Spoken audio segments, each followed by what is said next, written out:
Sejam bem-vindos a mais um Insight. Hoje eu estou fazendo, nos últimos, na verdade, os últimos, estou fazendo no aconchego do meu lar, então vocês estão me utilizando do mesmo espaço. Hoje eu decidi falar sobre as fases do desenvolvimento. Por quê? Porque em quase todos os quadros que eu fiz até agora, eu menciono essa situação do desenvolvimento. E para os próximos quadros, programas próximos, eu também vou falar de situações, e todas elas, quando eu remeter a fase do desenvolvimento, a gente vai se remeter, eu vou remetê-los a esse vídeo específico, não é? Bom, vamos lá. Qual a importância da fase do desenvolvimento? Por que a gente fala tanto dessa fase? A minha área, a minha especialização foi todo o meu estudo dentro da área freudiana, né?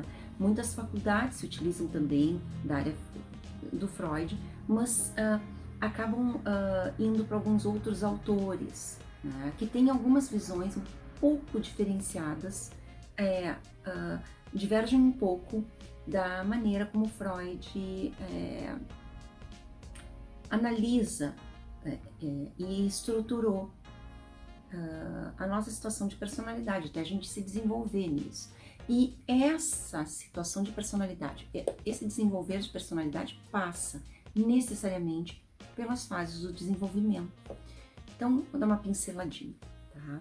Nós temos no total 5 fases, 5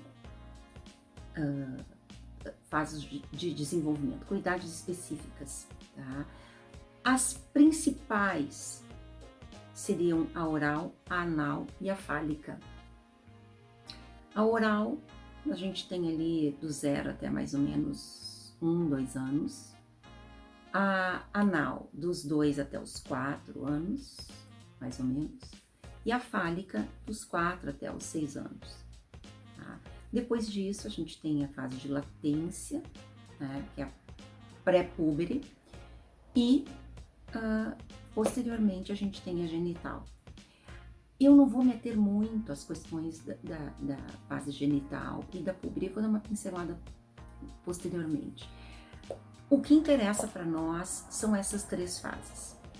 Grotescamente, elas são essas 5 fases, mas entre elas, em especial entre a oral e a fálica, nós temos subfases. Eu não vou me atrelar a estas subfases, porque na verdade não é essa minha intenção, desmistificar ainda mais, né? Destrinchar ainda mais essas fases. O importante é a gente ter a ideia dessas 5 fases, em específico as 3. Por que as 3? A gente vai ver mais pra frente, depois no desenvolver agora aqui desse conteúdo. A oral. Por que a gente chama oral? Porque é aquela fase que o bebê, logo após o nascimento, ele tem aquela necessidade de toda a satisfação dele vir através da boca, não é? Ele tem aquela necessidade ao sugar, ao amamentar. Então a gente chama essa fase de fase oral. Posteriormente, ali então, a fase oral, então, dos 0 aos 2 anos, posteriormente, a gente tem ali uma fase importantíssima, essa dos 2 anos, né, também, dos 2 até os 4 anos, que seria a fase anal, que é a ideia das fezes. Então, eu já vou explicar para vocês um pouquinho mais a respeito disso. Eu estou mais ou menos atrelando a fase com a situação específica de cada uma delas, não é? A fase fálica é quando essa criança está se descobrindo sexualmente. Então, e essa fase vai até dos 4 até os 6, eu dou uma puxadinha a mais, eu acho que é importantíssimo, eu acho que é onde fecha essa fase exatamente aos 8 anos. É aos 8 anos. Eu observei muitas crianças, trabalhei com muitas crianças, e realmente a fase fálica, ela dá uma puxada, ela vai até os 8 anos. É imprescindível esse olhar atento dessa mãe, do 0 até os 8 anos. E por quê? Para Freud, e para mim também, toda a nossa situação de desenvolvimento sexual, e não só o sexual, a sexualidade da nossa descoberta. Quando a gente fala em Freud, a gente não remete ao sexo em si. A gente, quando fala de sexualidade, é a descoberta do indivíduo, é a formação dele, é como ele vai se sentir bem internamente, como ele vai se apresentar, não é? Essa fase, essa descoberta da sexualidade dele, está atrelada diretamente, é como se houvesse um cadeado nessas 3 fases. É ali que está o problema, não é? E por que eu falo tanto disso? Porque essas fases, elas vêm vindo.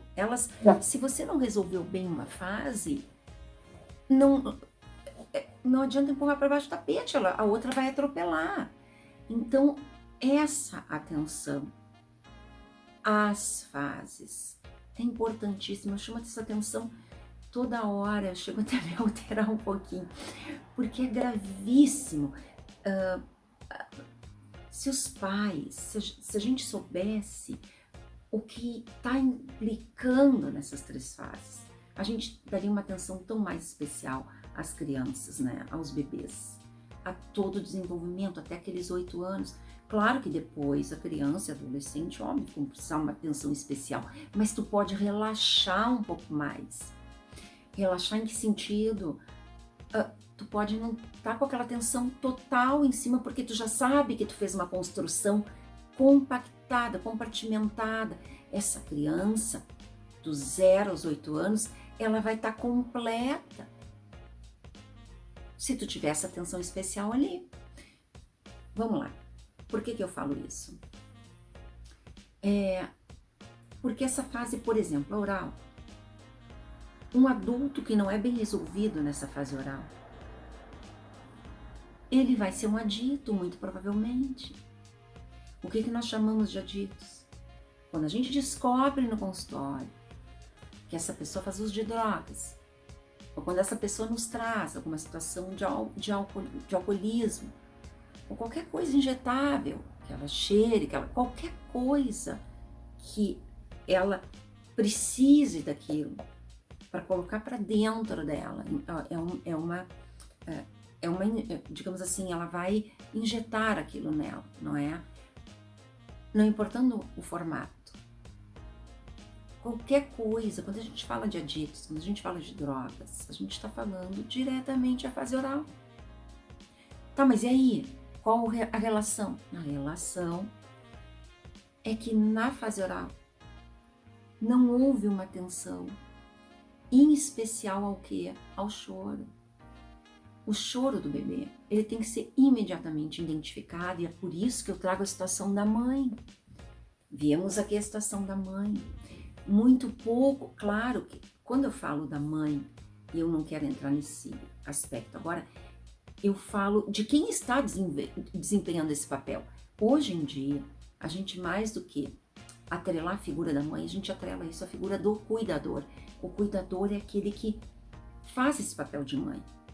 Hoje nós vemos muito mais homens homossexuais, casados com outros homens, que pela descoberta dele de feminilidade, ele consegue ter muito mais cuidado e amparo a esse choro, entender pela sensibilidade.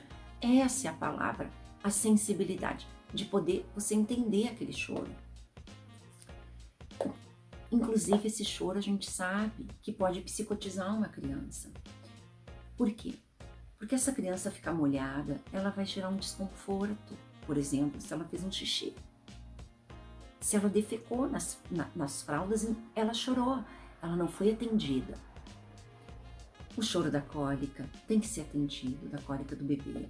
O choro da fome tem que ser atendido e compreendido. aquele chorinho do bebê, a mamãe tem que estar atenta. Olha, a mamãe, eu volto a dizer, eu falo da mãe, mas quando eu falo da mãe aqui, eu falo do cuidador direto, não importando ao sexo, não é? Essa questão de sexualidade a gente vai ver depois.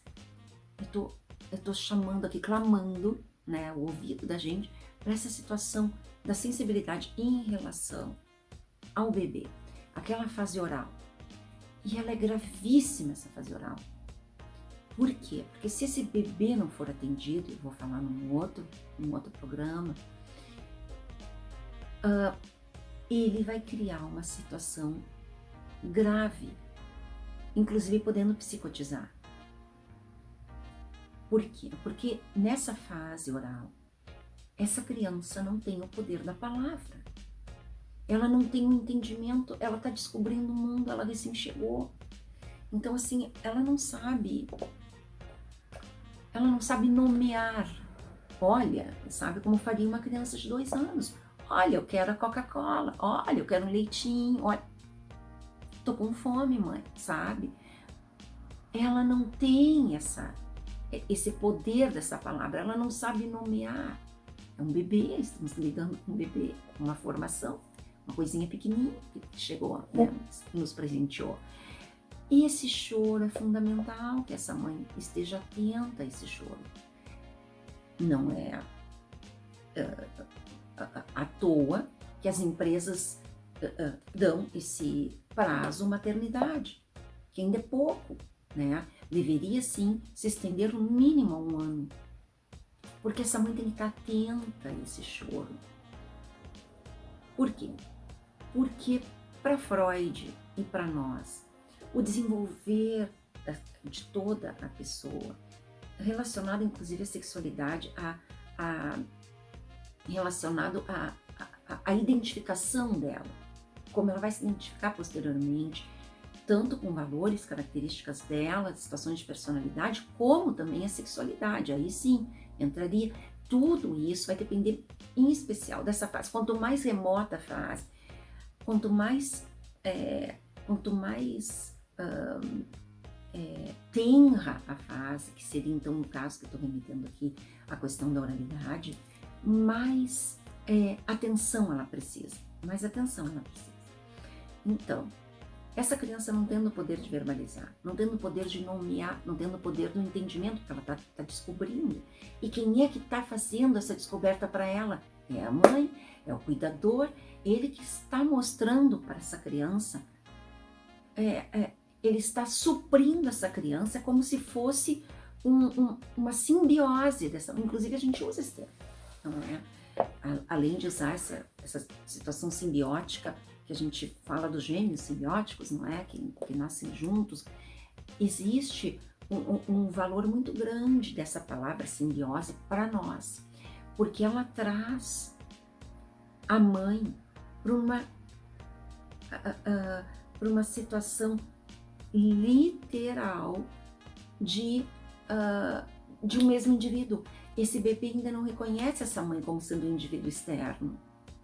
Nessa fase, essa mãe é um prolongamento dele. Os dois estão juntos. Ele não sabe o que é uma coisa e o que é outra, não é? Então, por isso que eu falo da sensibilidade. Essa mãe tem que ter esse ouvido muito bem apurado para poder entender, olha, esse choro é de uma troca de fralda, ou esse choro é porque ele está com alguma dor, ou esse choro é de medo, ou esse choro é de fome, né? Ele quer mamar. E por que isso é tão valoroso? Por que eu chamo a atenção disso? Porque para nós, indivíduos, nós adultos, nós temos prazeres, não é?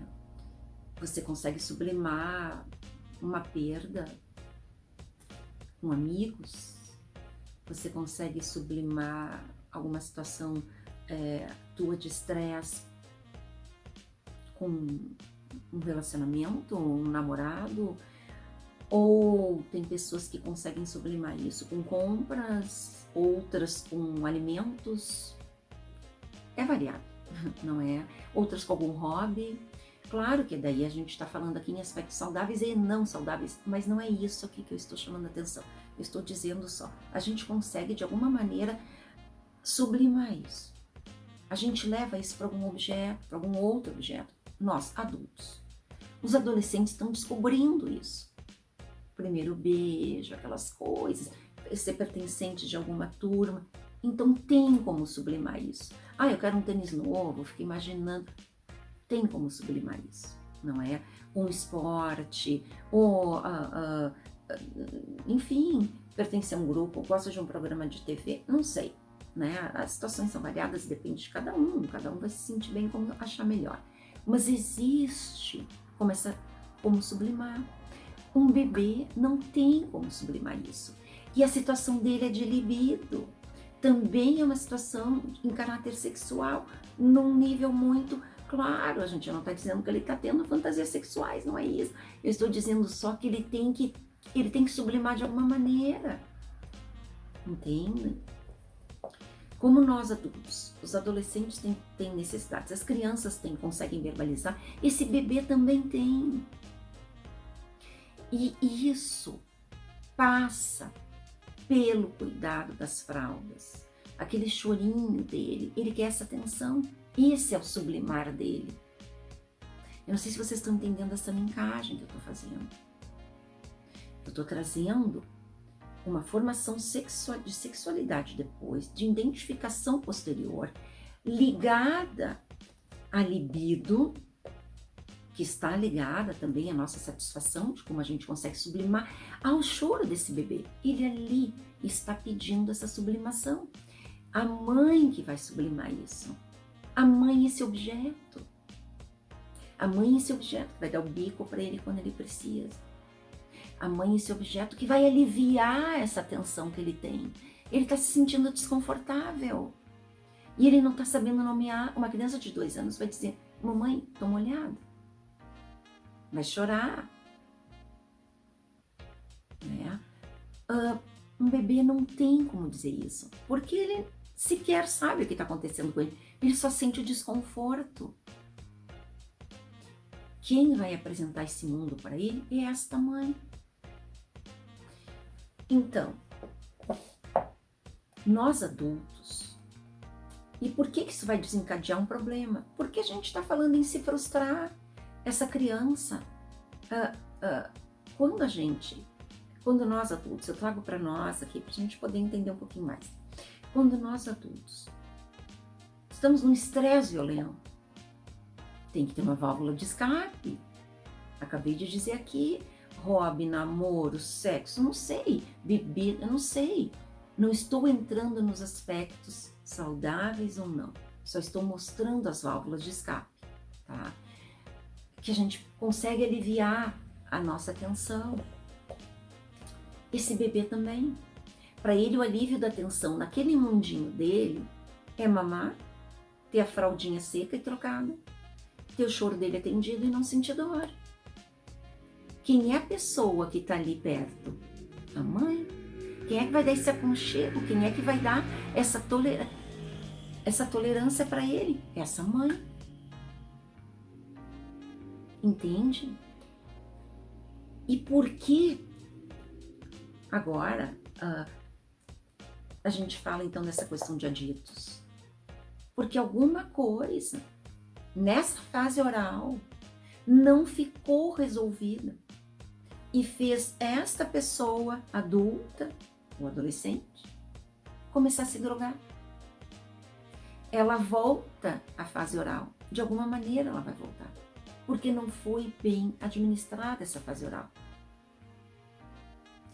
E nesses aspectos, a gente vai ter que entender, essa pessoa vem para o consultório, e a gente vai entender exatamente o pontinho, aonde ela não foi atendida. Vocês entendem a relação disso? Eu vou ter uma criança, um bebê, que ele vai passar pela fase infantil, ele vai passar por um édipo, que é a fase fálica, ele vai passar pela puberdade, ele vai se tornar uma pessoa adulta e eu vou voltar com ele lá na oralidade, porque eu preciso resolver essa situação para ele poder passar todas as fases novamente. Vocês entendem isso? Eu vou ter que fazer uma regressão. Não aquela de consultório de, sabe, não, é consciente. Eu vou ter que buscar aspectos inconscientes dessa pessoa. Na verdade, essa pessoa, a gente vai estimular essa pessoa que faça isso, porque essa busca é só dela. Eu não posso fazer o processo mesmo que eu entenda. Eu sei que esse adulto que está ali, ele tem aquela questão presa na oralidade, mas não adianta eu dizer para ele, olha, tu lê essa página 500 vezes, que a tua situação está relacionada à oralidade. Ele vai ter que passar isso. Esse caminho eu vou fazer com ele. Ele pode ser que isso aí ele demore 6 meses, pode ser que demore 2 anos, pode ser que demore 5 anos. Aí o tempo ali, o momento de elaboração disso dele, eu não vou poder antecipar isso, mesmo sabendo.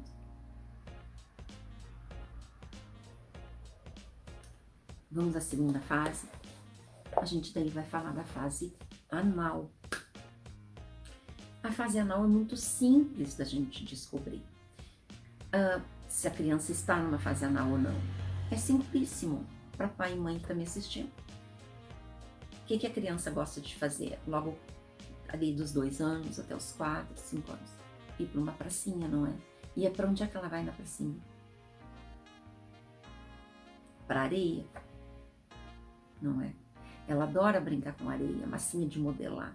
O que é essa areia e essa massa de modelar? É a fase anal. É aquilo, a areia, grosseiramente, são as fezes. Ela está elaborando aquilo.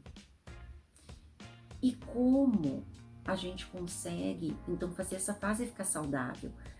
Porque a criança já está falando, não é? Primeiro, nomear essa criança. Ela está descobrindo tudo, ela está tendo recém-contato com o dom da palavra, com o dom do entendimento. Então, esse adulto vai ter que nomear, olha, e fazer leves combinações. Óbvio, não pode... Essa criança não tem um preparo inteiro para fazer combinações numa integralidade total. Então, combinações, tipo assim, a gente vai ficar um pouquinho na pracinha, a gente vai sair meia horinha, chorar, vai ter que explicar 500 vezes. Não arranca ela da praça, não arranca. Simplesmente porque ela não entendeu.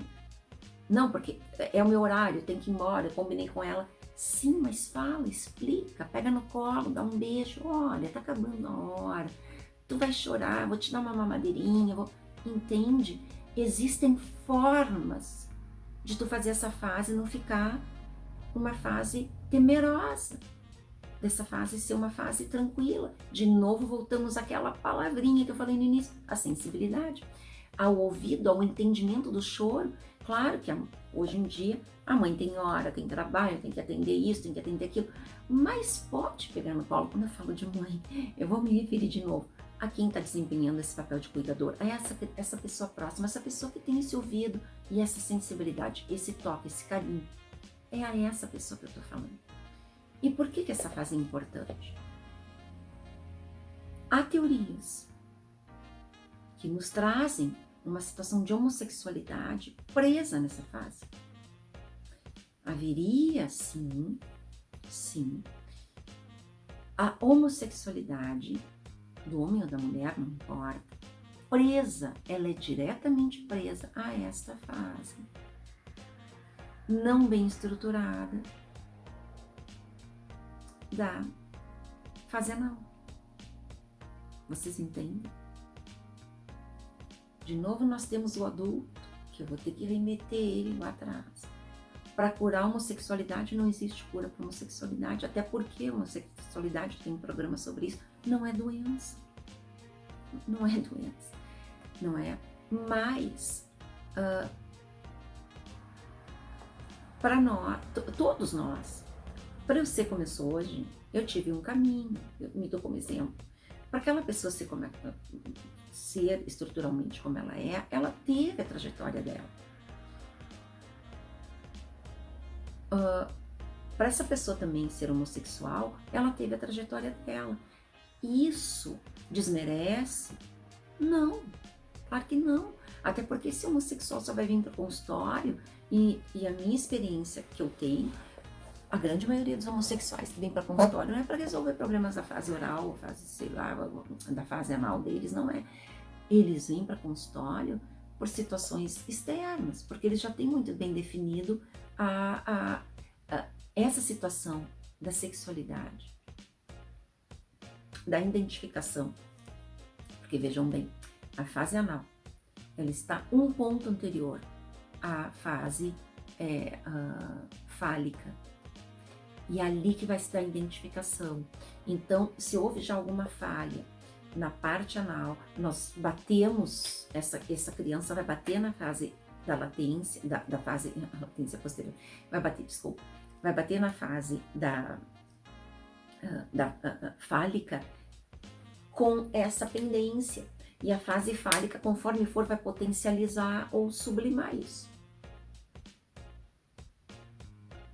Essa criança daí vai se identificar mais profundamente com se é um homem com uma mulher do que com um homem que ela deveria se identificar. Então nós temos uma face batendo na outra. E essa fálica, dependendo da repressão, aquilo que eu falei já no outro programa, da desvalorização de um pai ou dessa mãe diante desse filho, que isso não pode acontecer, vai potencializar essa situação da homossexualidade. Vocês entendem o poder que tem essas fases? Não é? Bom, por que eu chamo atenção para essa situação de pracinha, né? Porque ali a criança está elaborando as fezes dela, ela está sabendo que tem alguma coisa saindo do organismo dela, que ela se sente aliviada. Então, de novo, nós voltamos ao alívio, ao alívio da tensão dela. Para a criança, nessa fase, o alívio da tensão é ela poder defecar, é ela poder liberar essas fezes. Porque também gera um desconforto para ela ficar segurando essas fezes.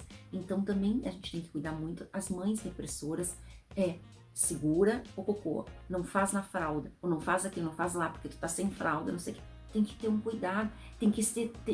Nessas fases, o que eu quero dizer é que nessas fases, a tolerância desse cuidador, a tolerância dessa mãe tem que estar na estratosfera, tem que subir muito.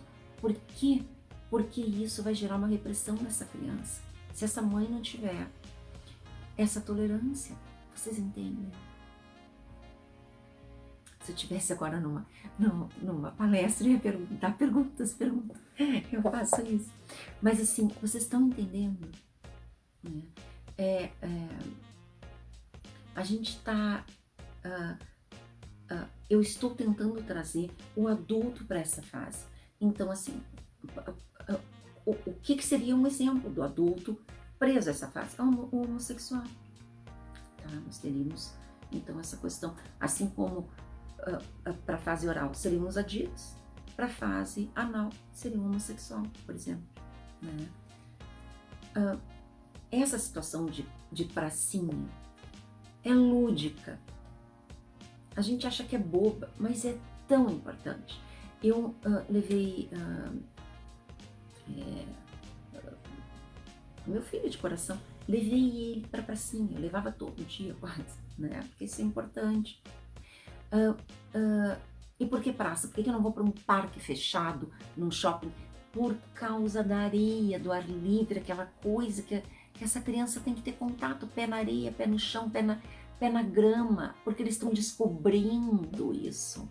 Esses elementos todos naturais que eu falo aqui, água, grama, areia, são imprescindíveis, fora o contato, que eles vão ter o contato. E aí agora chegamos numa outra situação. Nessa fase específica, esse contato, ele é um contato embutido.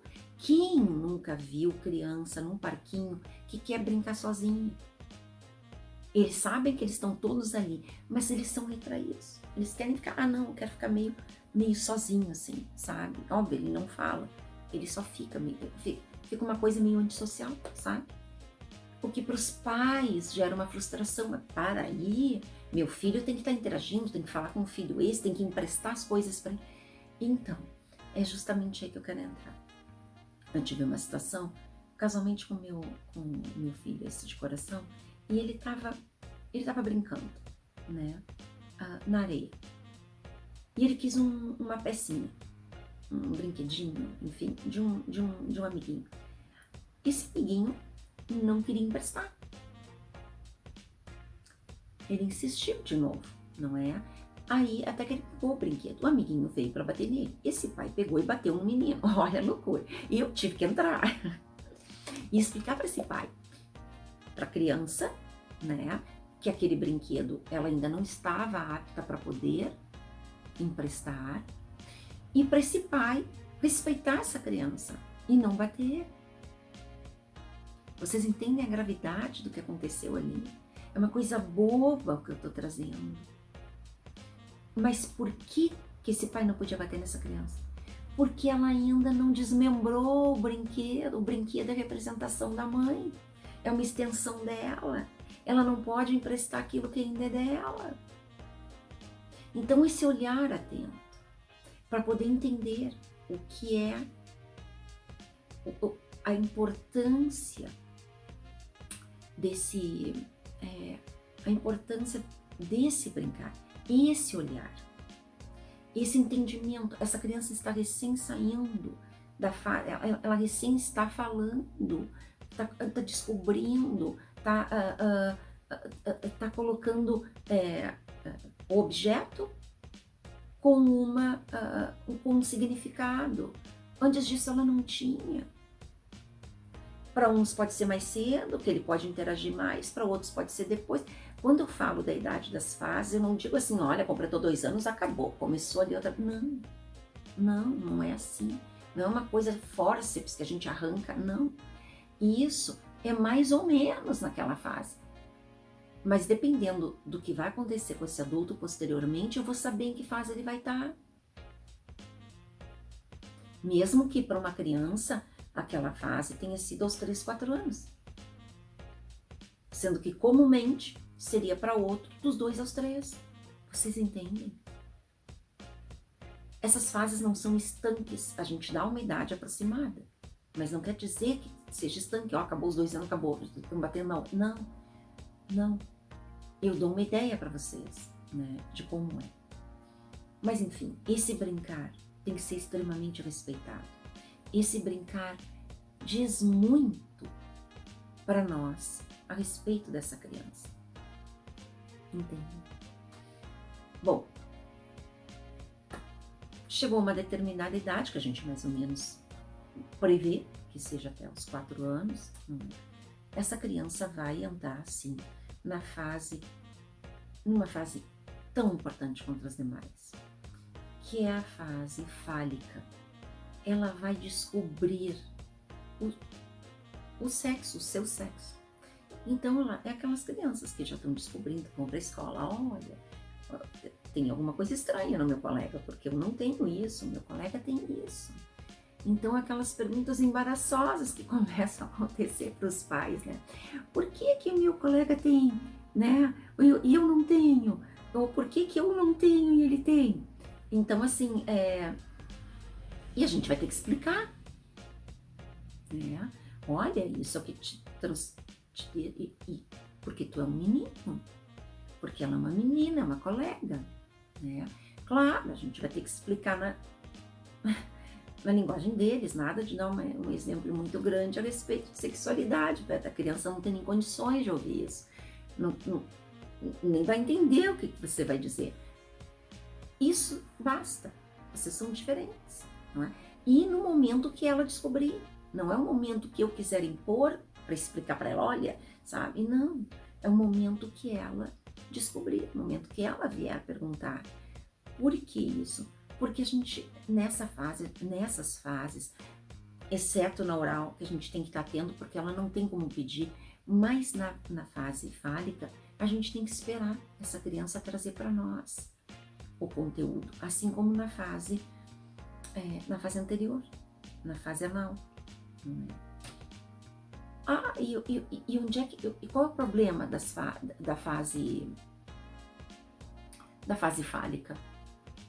Além de potencializar a homossexualidade, que pode ser diferenciador para essa criança realmente assumir a sua homossexualidade, nós temos ali neuroses, histerias, não é?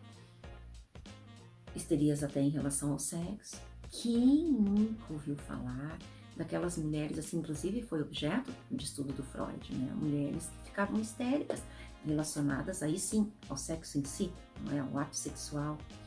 Então, quando a gente vê uma histeria de mulher, a gente realmente, de mulher ou de homem, enfim, as histerias, a gente associa já diretamente à fase fálica.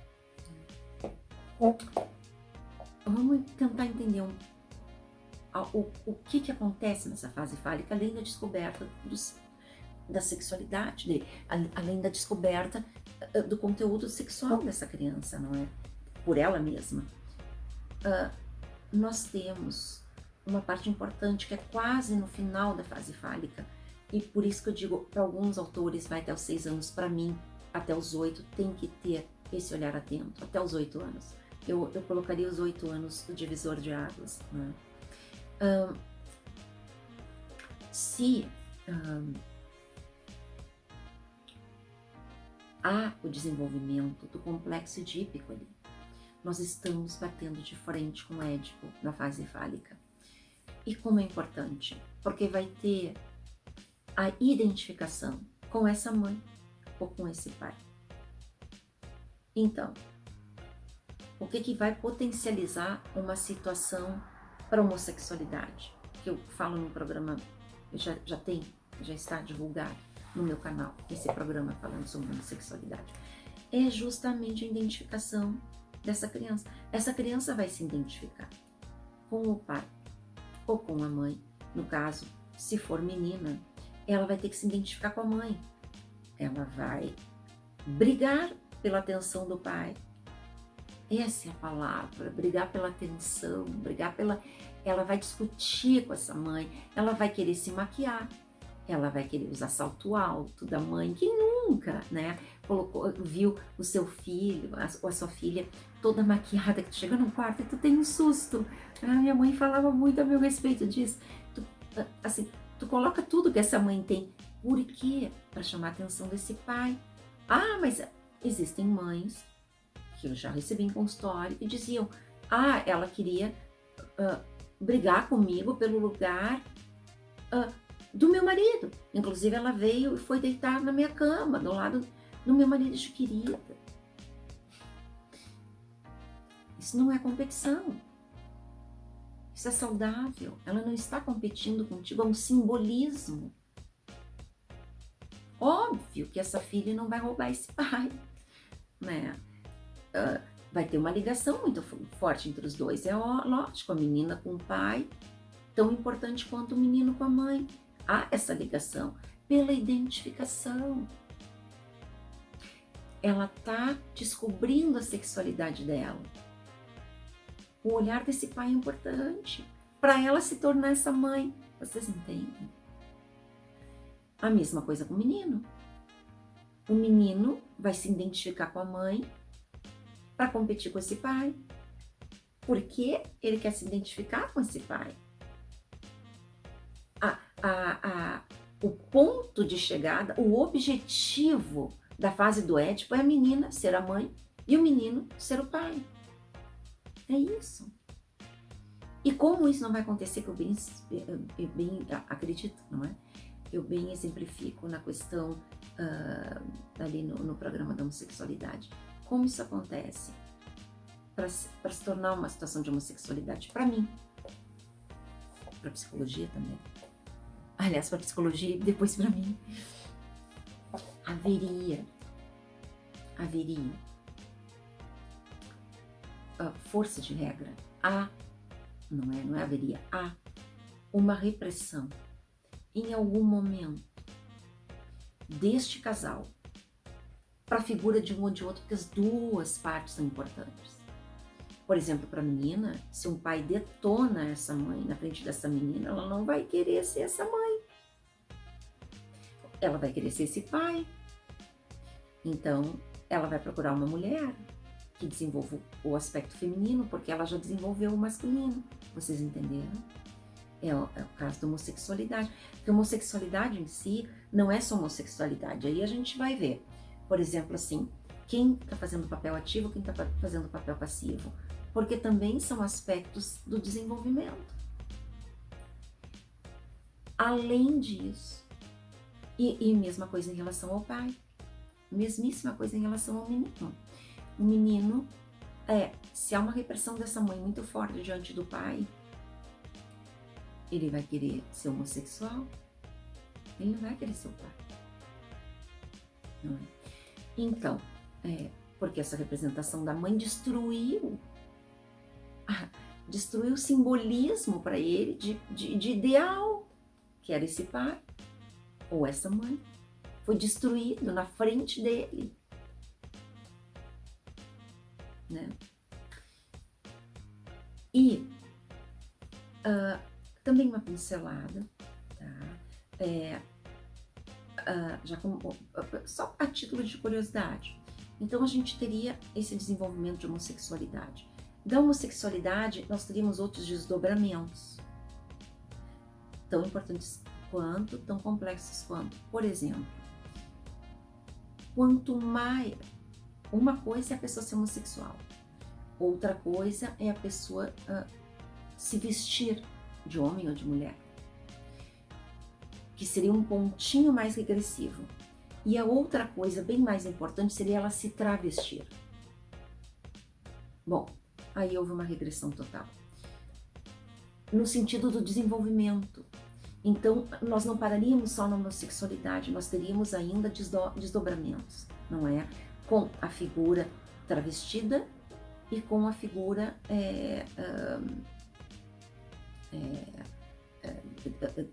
trans, não é?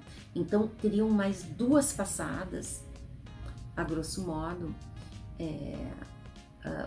para aonde essa situação de repressão teria sido, digamos assim, mais violenta, a ponto dessa pessoa querer virar transexual, não é? Haveria uma repressão bem mais importante, sem dúvida alguma, não é? Então, para vocês verem a importância dessas fases, a importância para se tornar um adulto saudável. Por que eu falo isso? A gente não vai pecar? Claro que vai, a gente é humano, carne e osso, dói aqui quando a gente aperta. Claro que a gente vai pecar, mas a gente tendo essa atenção, e por isso eu acho importante, achava até importante quando um pai e uma mãe tivessem, antes de ter filhos, havia há um tempo atrás encontro de casais, até meus pais eram diretores de um desses grupos de encontros de casais, enfim, ainda existe isso hoje, curso pré-noivos, noivos, não sei como é que funciona direitinho, mas existe isso, acho tão importante, porque isso é explicado ali. Quando tu vai pegar um bebê, não é um oba-oba, ele tem que ter a hora do sono, a hora da tranquilidade, sabe? Então tem casais que, por exemplo, pegam um bebê que eu já vi, e esses casais trabalhavam noturnamente, essa criança ia com eles.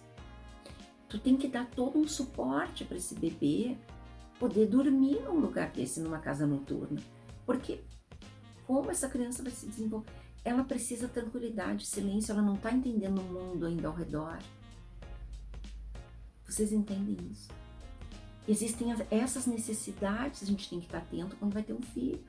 Eu vou ter que passar por todas essas necessidades que essa criança está. Ela vai impor isso no silêncio dela, porque ela ainda não tem a palavra. Ela vai impor. Então, essa parte é fundamental. As outras também são importantes, claro, mas daí a gente já estaria na puberdade, não é? E a próxima, a fase genital. Por que essas outras duas eu não me atento tanto? Uma delas, obviamente, a própria palavra já diz, a pré-pubere, né? Que seria dos 8 anos até a pré-puberdade, porque essa criança já está bem mais sociabilizada, ela já pegou e já está transferindo as coisas para as coisas dela, hobbies, ela já sublimou isso. E para adulto também, que seria depois essa fase genital, seria da puberdade até a fase adulta, também ele está com grupos, já está identificado, já está bom, né? As fases psicossociais de desenvolvimento imprescindíveis à nossa atenção anal e fálica. Por isso que eu falo e sempre bato nessa tecla dessa fase oral. Por exemplo, anorexia e bulimia, vamos trazer para a oralidade também. É aquilo que eu falei. Tudo que entra pela boca, tudo que te dá prazer pela boca, não é? Inclusive, questões sexuais, a gente vai trazer para cá também, porque existem a situação de voyeurismo, existe a situação da sexualidade só pela oralidade. A gente vai voltar, vai remeter essas fases, não vou me atrelar a isso, porque também são conteúdos mais pesados, mas para a gente poder entender como a gente volta. E o que faz a terapia? A gente vai pegar esse adulto, ver o desconforto dele, não sou eu quem vai dizer qual é o desconforto dele, ele que vai trazer. E aí a gente vai remeter ele em qual fase ele está, para tentar aliviar imediatamente esse sintoma, essa situação que ele está sentindo desconfortável, não é? A gente também teria uma outra fase mais pesada que eu convivi, que é uma fase, é uma situação muito pesada, né? Que é a automutilação. Isso também está, infelizmente, ligado à oralidade, mas a gente já está entrando numa situação mais de psicose. Mas é horroroso, não é? Mas eu digo assim, ó, como eu trago isso para a gente poder entender como essas situações são importantes nesse desenvolvimento. Inclusive, eu vou trazer um programa próximo, eu vou falar sobre a dissociação, a personalidade dissociativa, não é? Ou transtorno de personalidade múltipla. Por quê? Porque a gente está falando de uma psicose. E aonde é que estaria essa psicose? Estamos ali na oralidade. Muito provavelmente ela se instaurou ali, nessa fase dos 0 aos 2 anos. Por quê? Porque geralmente a psicose, quando ela acontece, esse indivíduo não teve a palavra, ele não tem o dom de poder nomear o objeto. Então nós estamos presos nisso. Não é nosso objetivo hoje, mas eu só trouxe a luz, como eu costumo dizer, né? A luz, eu tento desmistificar, né? Trazer para verbalizar, tento traduzir o que o Freud faz ali em volumes, eu tento traduzir em palavras assim acessíveis, que a gente possa poder entender, porque eu sofri muito para poder entender o Freud, que não é fácil, mas eu amo de paixão, porque é cientificamente comprovado. É bárbaro você ver esse desenvolvimento, esse desenrolar do desenvolvimento para quem entende, né, para nossa área. É maravilhoso, né, para quem gosta dessa área assim de psicoterapia psicanalítica. Isso é lindo de ver, né? Na verdade, a gente está vendo um desabrochar numa linha, numa situação paralela. Essa pessoa já se desenvolveu e vai voltar de novo, né? A gente vai acompanhar todo esse desenvolvimento novamente. Então é por isso. Então fica aí hoje a minha dica sobre essas fases. É um pouquinho chatinho, mas eu acho tão importante, né, de poder trazer, porque todas as situações que nós temos nos remetem a essas 3 fases iniciais. Todas. Não, a gente não escapa de nenhuma, não é? Depressão, qualquer situação nos traz essas fases. Tá bom? Então é isso. Eu espero que ter trazido, ter sido sucinta, né? Nem tanto, às vezes eu me puxo um pouquinho para poder explicar, mas eu acho importante. E deixa claro, quando eu me remeto agora nas próximas situações, na fase oral, na fase está preso nisso, está preso naquilo, vocês já estão sabendo, né, dessa minha tradução aqui. Espero ter conseguido transmitir para vocês, né, a importância das fases. Qualquer coisa, estou à disposição, tanto no meu Instagram como no meu canal no YouTube. Vocês podem deixar comentários, sugestões, enfim. Elogios também, se quiserem, vai ser bem aceito. Eu agradeço a atenção, a gente volta a se encontrar semana que vem com mais insight, tá bom? Boa semana para você, até lá, tchau!